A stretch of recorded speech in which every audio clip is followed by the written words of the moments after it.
बिस्मिल्लाहिर्रहमानिर्रहीम।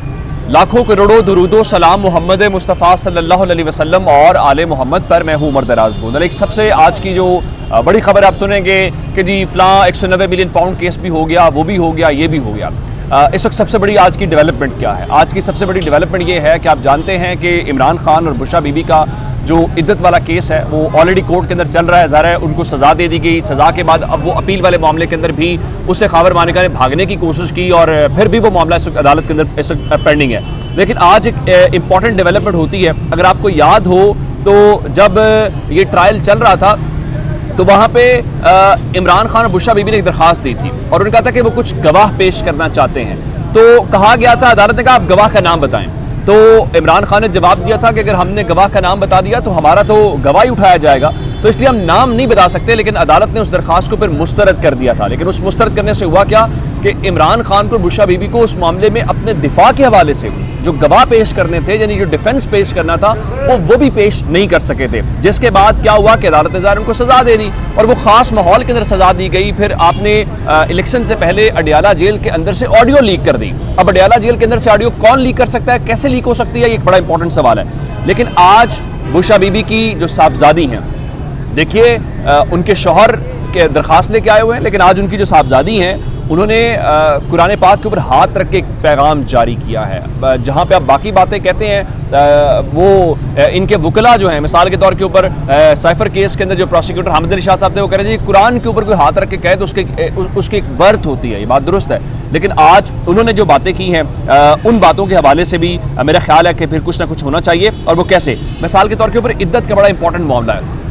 Supreme court का already फैसला मौजूद है और ये उलमाए किराम, ज़ाहिर है मैं मजहबी कमेंट तो नहीं दे सकता कि इद्दत के मामले में जो औरत की गवाही है ज़ाहिर है वो मोतबर होगी। आप उसकी बात, जैसा कि सुप्रीम कोर्ट ने तय किया हुआ है कि अगर इतने दिन हो तो इसका मतलब होगा कि इद्दत का अमल जो है वो मुकम्मल हो गया। अब जो उनकी साहबजादी ने आज पैगाम दिया उसमें एक तो बड़ी वाज़ेह बात है, वो हल्फन ये बात कर रहे हैं कि उनकी वालिदा ने अपने घर के अंदर वहाँ पे जो इद्दत की मुद्दत है वो मुकम्मल की, उसके बाद वो अपनी वालिदा की तरफ चली गई और उसके बाद वो जो बातें की जाती हैं जी निकाह से पहले इमरान खान की और बुशरा बीबी की जो मुलाकातें हैं उन मुलाकातों के हवाले से भी सारा कुछ है। और ये इस्लामिक जुरिस्प्रूडेंस का एक वाहिद केस है जहाँ पे औरत की गवाही को इद्दत के मामले में मुस्तरद करके आपने मर्द की गवाही की बुनियाद के ऊपर केस बनाया। और ये वो वाहिद मामला है जिस पे राइट क्या लेफ्ट के लोग भी आपके ऊपर थू कर रहे हैं। और फिर यही बात कि इस माशरे के अंदर जो उसका सोशल फैब्रिक है, जो उसका अखलाकी वो है, आप उसको भी बर्बाद करते हुए दिखाई दे रहे हैं। लेकिन अब इस गवाही के बाद मेरा ख्याल है कि आप कोई बात रह नहीं जाती। मकसद ये था, आप इमरान खान को गंदा करना चाहते थे, मकसद ये था कि सारी बातें करना चाहते थे। अब उनकी जब साहबजादी ये बात कर रही है और मेरा ख्याल है कि उसके बाद अब आपको इस चीज़ का जवाब देना चाहिए कि उन्होंने क्या कहा क्या। मैं आपके सामने वो सारा कुछ रख के बता देता हूँ। उनकी जो दो बेटियां हैं उन्होंने कुरान पाक के ऊपर हाथ रख के हलफ दिया और कहा कि हमारी वालिदा ने जो इद्दत है वो अपने घर में ही पूरी की। और उसके बाद उन्होंने ये कहा कि जो लोगों ने वालिदा के खिलाफ बेबुनियाद इल्ज़ाम लगाए, जिसके बाद हम मजबूर हुए मैं ये बयान जारी करने के हवाले से। और उनका हमने ये कहा था मीडिया में कभी नहीं आएगा, क्योंकि लोग सवाल ये भी उठा रहे हैं ना कि अगर उनके पास ये एविडेंस था या वो गवाही दे सकती थी तो वो अदालत में भी दे सकती थी। लेकिन मैंने आपको शुरू में बताया कि उन्होंने वहाँ पर कहा कि हमने अदालत को कहा था, इमरान खान बुशरा बीबी ने कहा, लेकिन हमारी गवाही को वहां पे तस्लीम नहीं किया गया। नंबर 1 मामला तो हो गया ये। दूसरी आज की जो इंपॉर्टेंट खबर है जो मेरा ख्याल है ये बुशरा बीबी वाला जो स्टेटमेंट है ये तो ज़ाहिर है उन बोगस केसेस, बोगस जो केस हैं उनके हवाले से ये अब ख़त्म हो जाने चाहिए। अब इसको फौरी तौर पे ख़त्म करके आपको, जिस तरह सब कह रहे हैं कि इमरान खान की रिहाई के हवाले से, मैं आपको एक मिसाल देता हूँ। आप हैरान होंगे कि लाहौर के अंदर आज Lahore high court bar association के तहत एक इवेंट था जहाँ पे महमूद खान अचकज़ई बात कर रहे थे, जहाँ पे असद कैसर बात कर रहे थे, दीगर लोग थे। महमूद खान अचकज़ई शायद ही इतना पंजाब में कभी मकबूल हुए हों जब वो इस वक्त वो पंजाब के अंदर मकबूल है। उसकी वजह क्या है? उसकी वजह यह है कि शायद पंजाब में भी अब वही सेंटिमेंट है, पंजाब भी वही बात बोल रहा है, वही ज़बान बोल रहा है जो शायद एक वक्त में यहाँ पे तौहीन और गद्दारी के हवाले से तस्वुर की जाती थी। आज उन्होंने बड़ी इंपॉर्टेंट बातें की हैं। एक तो जो हैं महमूद खान अचकज़ई, उनका ये बात सच है और ये हकीकत है कि 8 फरवरी का जो इलेक्शन है वो पाकिस्तान तहरीक इंसाफ जीत चुकी है, इसमें कोई दूसरी राय नहीं है। फिर उन्होंने अपने पुराने दोस्त नवाज शरीफ के हवाले से भी कहा कि मैं नवाज शरीफ से उम्मीद रखता था कि वो मानेंगे कि नौजवान बच्चों ने उनको शिकस्त दी है, लेकिन जाहिर है कि नवाज शरीफ क्यों मानेंगे। गो के अचकज़ई साहब तो बहुत ही आइडियल किस्म की बातें कर रहे थे। वो कह रहे थे कि जो हारे हुए उम्मीदवार उन्हें जिताया गया, उन्हें नींद कैसे आती है, उनका ज़मीर उन्हें मलामत क्यों नहीं करता। हुजूर, जब आप वज़ीर बन जाएं, जब आप स्पीकर बन जाएं, वज़ीर आज़म बन जाएं, सदर बन जाएं, तो ज़मीर मलामत नहीं करता। इक़्तिदार जो होता है, इक़्तिदार में सिर्फ ताकत का उसूल होता है, अखलाकियात बहुत बाद की चीज़ें उसमें तस्वुर की जाती हैं। और पाकिस्तान की सियासत जो सबसे ज़्यादा इस वक्त चीज़ लैक कर रही है वो अखलाकियात नामी चीज़ है। मिसाल के तौर के ऊपर वहाँ पे बैठ के हाफिज़ नईमुर रहमान को हमने देखा, उनका सीट जीते हुए उस बंदे ने इस्तीफ़ा दिया, उसने कहा नहीं चाहिए। क्या कहते हैं कि मैं चूंकि जीते ही नहीं हूँ, उनका मेरा मुखालिफ जीता हुआ है, तो मैं जब जीते ही नहीं हूँ तो मैं इस नशिस्त को सामने कैसे रख सकता हूँ। अच्छा, फिर मैं महमूद खान अचकज़ई ने कहा कि इलेक्शन से पहले सब ओहदे तय हो चुके थे। उनका कि इन्हें क्या पता था कि 8 फरवरी को अवाम का सैलाब आएगा और सब कुछ बहा कर ले जाएगा। ज़ाहिर है कि ये सारी वो बातें हैं जो उनके प्लान का हिस्सा नहीं थे। अच्छा, उसके बाद एक बड़ी दिलचस्प बात की जो हम सुनते हैं कि जनाब फ़लाँ के कपड़े उतार लिए गए, फ़लाँ की वीडियो बना ली गई। तो उनका देखें, यहाँ लोगों के कपड़े उतार कर नंगा किया जाता है। मुझे समझ नहीं आती कि कपड़े उतारने से उन्हें क्या नई चीज़ नज़र आएगी।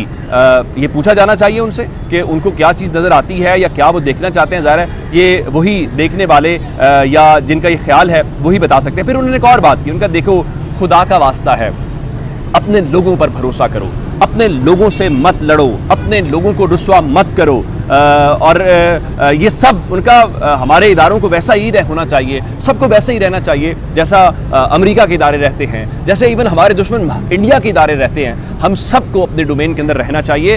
उनका हम आइन की बालादस्ती की बात करते हैं तो यहाँ पे लोग नाराज़ हो जाते हैं। फिर उन्होंने कहा कि सर देखिए, इमरान खान इस मुल्क का सबसे मकबूल लीडर है, इमरान खान को रिहा करो, उसकी बीवी को हक दो, उसको घर जाने दो, जब अदालतें बुलाएंगी तो इमरान खान आएगा। और ये कौन कह रहा है? ये बलूचिस्तान से ताल्लुक़ रखने वाले लोग इमरान खान की गवाही दे रहे हैं। तो ये वो सारी बातें हैं जिसकी बुनियाद के ऊपर मेरा ख्याल है इन सबको सोचना भी चाहिए और इनको अंदाज़ा भी होना चाहिए कि चीज़ें किस तरह से चलेंगी। अच्छा, नंबर 1 तो हो गया ये। दूसरा, इमरान खान के दस्तखत या इमरान खान वाला मामला आपके सामने रखना चाहता हूँ। ख़बरें आई थी कि इमरान खान के सामने जो अली अमीन गंडापुर हैं उन्होंने कुछ चीज़ें रखी हैं, ख़ासकर खैबर पख्तूनख्वा को लेके। वहाँ पे कुछ जो वज़ीर हैं, जो मुशीर हैं, उनके मामला, जिसमें ख़ासकर एक तो बहुत तनकीद हुई थी जब अली अमीन गंडापुर के भाई को वहाँ पे लगाया गया था, खालिद लतीफ़ मरवत को। लोगों ने ये कहा था कि आप तो मरूसी सियासत के ख़िलाफ़ हैं, तो आप क्यों लगा रहे हैं? तो शेर अफजल मरवत ने वहाँ पे ये तोजीह दी थी कि हमने काम करवाने होते हैं तो मेरा भाई होगा, तो ये होगा वो होगा। फिर बहुत सारी शिकायत थी। दूसरा, मिशाल यूसुफजई थी।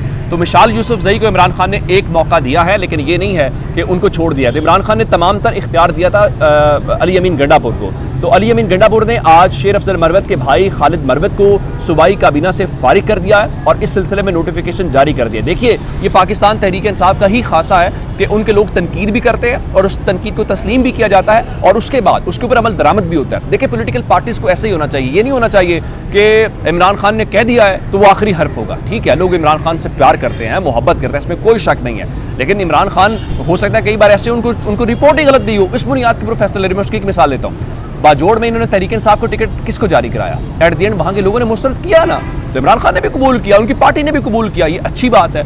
और भी बहुत सारे फैसले, मिसाल के तौर पर टिकट जारी होते हैं, लोग इमरान खान के सामने कंसर्न्स रखते हैं, इमरान खान कहते हैं ठीक है आप सही कह रहे हैं, इसको वापस कर लेते हैं। तो अब ये भी एक बहुत अच्छी और एक अच्छी तब्दीली है मेरे ख्याल से, जिसको आगे चल के इसका फ़ायदा होगा। सियासी जमातों को ऐसा ही होना चाहिए, अपने कारकुनान का, अपने लोगों की राय लेनी चाहिए और वो राय मोतबर होनी चाहिए, वो तौहीन नहीं होती। हम सब सीखते हैं और इमरान खान की अच्छी बात है, उन्होंने इस पॉलिटिकल पार्टी को एक इंस्टीट्यूशन में तब्दील किया। अच्छा, कुछ खबरें सुप्रीम कोर्ट से हैं। एक तो आप जानते हैं कि वो मखसूस सीटों वाला केस मुकर्रर हो गया। फिर फैज़ाबाद धरना केस जो है वो 6 मई को समाअत के लिए मुकर्रर कर दिया गया। जस्टिस काजी फायज़ ईसा की सरबराही में 3 रुकनी बेंच जो है उसकी समाअत करेगा और हुकूमत जो है वो फैज़ाबाद धरना कमीशन जो है उसकी रिपोर्ट अदालत में पेश करेगी। चले उसमें से देख लेते हैं। दूसरा एक और अहम मामला जो है वो आज जुडिशल कमीशन के इजलास था, जिसमें सीनियर जजेस जो हैं, जो जुडिशल कमीशन का पार्ट हैं, जस्टिस मुनीब, जस्टिस मंसूर अली शाह साहब और बाकी सब जो हैं वो मौजूद थे। और वहाँ पे जो जजेस की तैनाती हैं उसके मुतालिक जो रूल्स हैं उस हवाले से कुछ चेंजेस आनी थी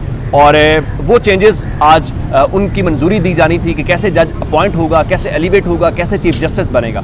लेकिन काजी साहब को पहला झटका ये लगाया कि आज वो उसके ऊपर मंजूरी नहीं हो सकी, जिसको अब जुडिशल कमीशन का इजलास जो है वो गैर मुअय्यना मुद्दत के लिए मुलतवी कर दिया गया और अगली मीटिंग तक चला गया। नंबर 1 तो मामला हो गया ये। दूसरा, आप जानते हैं कि जजेस का जो अस्कुर नोटिस है उसकी पहली समाअत 3 अप्रैल को हुई थी, उसके बाद 30 अप्रैल को हुई, तो अब दूसरी समाअत भी हो गई है। और आप अंदाज़ा करें कि उस केस का जो तहरीरी हुक्मनामा है वो तकरीबन 1 महीने, यानी आज 3 मई है और 3 अप्रैल को केस की समाअत हुई थी और आज वो जारी हुआ है, यानी उसकी दूसरी समाअत के बाद पहली समाअत का हुक्मनामा जारी हुआ है। और काजी साहब जस्टिस उमर अता बंदियाल के दौर में कैसे बिहेव किया करते थे, कैसे रिएक्ट किया करते थे, वो भी एक तारीख है, लेकिन उनके अपने दौर में क्या और कैसे हो रहा है, मेरा ख्याल है उसके ऊपर भी बात होनी चाहिए। और इसके ऊपर आमिर सईद अब्बासी साहब ने लिखा कि सुप्रीम कोर्ट के अंदर हालात की खराबी का अंदाज़ा इस बात से लगाया जा सकता है कि इस्लामाबाद हाई कोर्ट के 6 जजेस के खत पर अज़खुद नोटिस केस की 1 माह पहले होने वाली समाअत का तहरीरी हुक्मनामा जारी करने और 7 जजेस से दस्तखत कराने में 1 माह का वक्त लगा। इसीलिए लोग इशारों के नायों में बात कर रहे हैं, वो ये है कि वो हम ख्यालों में भी जो है वो तन्हा हो चुका है। अच्छा, एक बात ज़रूर कहना चाहता हूँ, आज सहाफ़त का आलमी दिन है। पता नहीं हमारी सहाफ़त कैसी है, आपको पसंद है या नहीं है, पसंद तो आप बड़ी मोहब्बत का इज़हार करते हैं, लेकिन आज सहाफ़त के आलमी दिन पाकिस्तान में लोग बातें बाहर बैठ के बहुत हमें करते हैं कि सहाफ़ी ऐसे और सहाफ़ी कर नहीं सकते। पाकिस्तान में बैठ के सच बोलना, लोगों तक हक़ाइक़ पहुँचाना बहुत मुश्किल है। मैं आपको एक मिसाल देना चाहता हूँ, आज सहाफ़त का आलमी दिन है और खुजदार बलूचिस्तान के अंदर आज एक धमाका हुआ है और वहाँ पे जो खुजदार प्रेस क्लब के सदर हैं सिद्दीक बैंगल, वो शहीद हो गए हैं।